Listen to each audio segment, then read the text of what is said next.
जोंनि आसामाव मोनद' हारिया ट्राइबेल स्टेटासनि मान मर्यादा मोननो थाखाय राजा लामायाव होस्रिखावदों एबा धरना खालामगासिनो दं रायजो राजा नोंथांमोन। दा बिथांमोना मोनथिना मोनथिया ट्राइबेल स्टेटास एबा मान मर्यादानि लिस्टआव हाबनांगौब्ला मा प्रसिजरनि हाबा मावनांगौ आरो बिसोरो मा क्राइटेरिया फुलफिल खालामनांगौ दा बेखौ बिथांमोना मोनथिना मोनथिया। थ' बे आयदानि सायावनो जोङो गुवारै सावरायगोन। नोंथांमोना भिडिअखौ स्किप खालामनो नाङा, जोबजासिम नायनांगोन। मानोना बे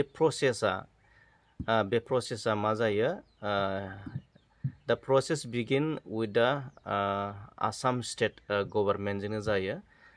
बे माखासे साबमिटिं दा प्रप'जेल बेनिफ्राय बे मिनिस्ट्रि अफ ट्राइबेल एफेयार्सनि गेजेरजों बियो साबमिट होनायजों जायो। माने प्रप'जेलखौ साबमिट होनायनिफ्राय आसाम स्टेटनिफ्रायनो जागायजेनो। थ' बे समाव आसाम स्टेट गभर्नमेन्टआ बेखौ जुदि एप्रुभ खालायोबा बेखौ आसाम स्टेट गभर्नमेन्टआ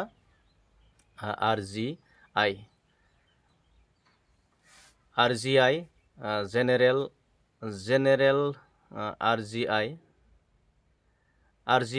रेजिस्टार जेनेरेल अफ इन्डिया आरजिआइआव बेखौ थिनहरो आरो आरजिआइआ बेखौ जाज खालामगोन, बेखौ रिभिउ खालामगोन। बै हारिया, बै जाथिनाव माखासे क्राइटेरिया, बे क्राइटेरियाफोरा दंना गैया बेखौ बे आरबिआइआ स्क्रुटिनाइज खालामगोन, जाज खालामगोन। बिसोरो प्रिमिटिभ ट्रेट्स, बिसोरनाव आदिम लक्षण, गोदो गोदायनि बे आखल आखुफोरा बिसोरनाव दंना गैया। एम्बु जानाय, खांख्राइ जानाय, अमा जानाय, साम' जानाय, हाग्रायाव लन्थङै थानाय, दंफां दन्दराव थानाय, दंफांनि बिगुर गाननाय, हाग्रा रायजो जानाय, बैफोरबायदि आदिम लक्षण बेफोरो बैसोरनाव दंना गैया, बे क्राइटेरिया बिसोरनाव दंना गैया, बेखौ आरबिआइआ जाज खालामगोन, स्क्रुटिनाइज खालामगोन, बिजिरना नायगोन। आरो बिजिरनानै जुदि बिथांमोना मोनोब्ला बेखौ एप्रुभ खालामनानै बिथांमोना मायाव हरो, NCST national commission schedule tribe बेयाव बेखौ बिथांमोना हरगोन आरो। बिनि उनाव बै हारिया, बै जाथिया डिस्टिंक्टिभ कालचार, आलादा बिस्रा माने कालचार दंना गैया, हारिमु दंना गैया, बेखौ नायबिजिरगोन। आरो जुग्राफिकेलि आइसोलेसन, बिस्रा जुग्राफिकेलि माने आलादा जायगा दंना गैया, एरिया दंना गैया, आइसोलेसन आलादायै जुग्राफिकेलि। थ' बेखौ बे आरबिआइआ नायबिजिरगोन।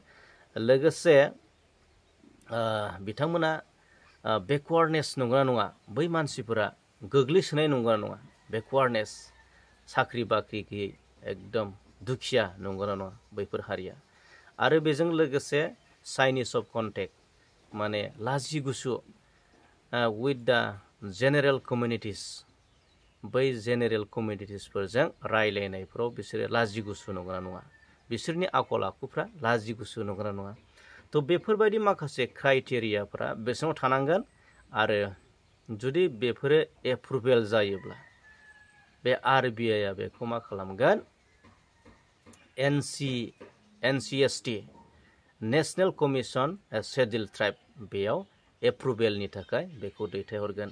आरो NCSTआ जुदि एप्रुभेल खालामोब्ला बेखौ मायाव थिनहरगोन, केबिनेट एन्ड पार्लियामेन्ट ना, केबिनेट एन्ड पार्लियामेन्टआव दैथायहरगोन।